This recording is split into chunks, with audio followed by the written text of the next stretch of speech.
전 애플 기기를 참 좋아합니다. 현재 가지고 있는 기기들의 연동성도 좋고 나름대로 잘 활용하는 편이라고 생각합니다. 하지만 유독 적응하지 못하고 있는 기기가 하나 있는데요. 그게 바로 애플워치입니다. 구매하기만 하면 얼마 가지 못하고 중고로 방출해버리는 행위를 여러 번 반복하고 있습니다. 저의 첫 애플워치는 3시리즈였습니다. 아마 3시리즈를 구매하고 사용한 지 3달을 못 버티고 중고로 방출했던 기억이 있습니다. 그리고 6개월 전 다시 한번 애플워치 SE 나이키 모델을 신품으로 구매하였죠. 하지만 이 역시 3주밖에 사용을 하지 못하고 엄청난 감가상각과 함께 중고로 온 평안나라행이 되어버리고 말았습니다.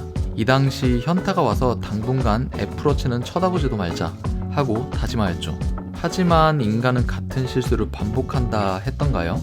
2022년 새 애플워치병이 재발하였고 저는 치료 목적으로 다시 한번 애플워치 시리즈 7을 구매하게 되었습니다. 과연 이번에도 구매한 애플워치 7 조만간 헐값에 팔려 나갈까요? 오늘은 애플워치에 대한 상상과 현실, 이 부분에 대한 저의 생각을 하나하나 이야기해보도록 하겠습니다. 스마트워치, 즉 애플워치를 처음 구매하게 된 첫 동기는 이렇습니다. 스마트워치를 구매하기만 하면 제 지루했던 생활에 엄청난 변화가 일어날 거라고 기대했습니다. 애플워치를 차는 순간 운동의 동기부여와 함께 헬창이 되며 경쟁자와의 활동 데이터 공유를 통해 매일 저녁 러닝을 하고 있을 거라고 상상하였죠. 또한 수면 데이터를 측정하여 수면의 질이 높아지며 폰을 만질 수 없는 상황에서는 애플워치를 통해 편리하게 통화도 할 수 있겠구나 하며 새로운 삶이 펼쳐질 것만 같았습니다. 물론 언급했던 모든 상황들이 충분히 가능한 것이었습니다. 하지만 저에게는 아무 일도 일어나지 않았죠. 헬스장에 가지도 않았으며 러닝도 하지 않았습니다. 잠을 잘 때는 워치를 항상 벗어놓았습니다. 그리고 애플워치를 이용하여 전화를 받는 게 결코 편하지도 않았습니다. 결국 스마트워치가 동기부여를 제시하여도 움직이는 주체는 나였고 내가 움직이지 않으면 아무 일도 발생하지 않았습니다. 아무래도 애플워치에 대한 기대치가 너무 높았다고 생각합니다. 지금 생각해보면 워치를 활용하여 엄청난 것들을 이뤄봐야 되겠다 라는 생각 자체가 애플워치를 금방 방출하게 된 계기라고 생각됩니다. 예를 들어 아이패드에 카메라 기능이 들어가 있다고 그 카메라를 활용하여 많은 활동을 해야 되겠다 하는 사람이 몇이나 될까요?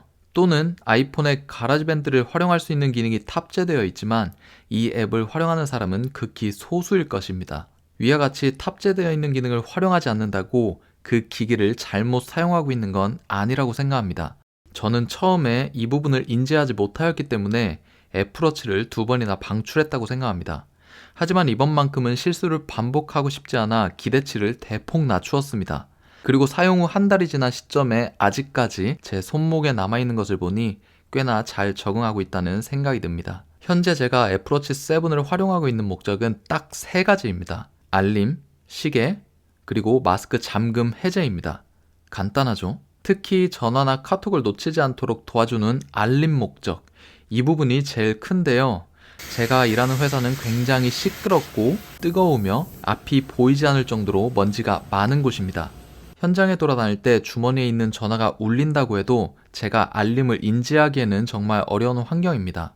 이렇다 보니 폰이 울리는지 수시로 주머니에 손을 넣어 만져보는 습관이 생겼습니다. 그 후 애플워치를 구매하여 활용하고 나서는 모든 알림을 놓치지 않을 수 있었습니다.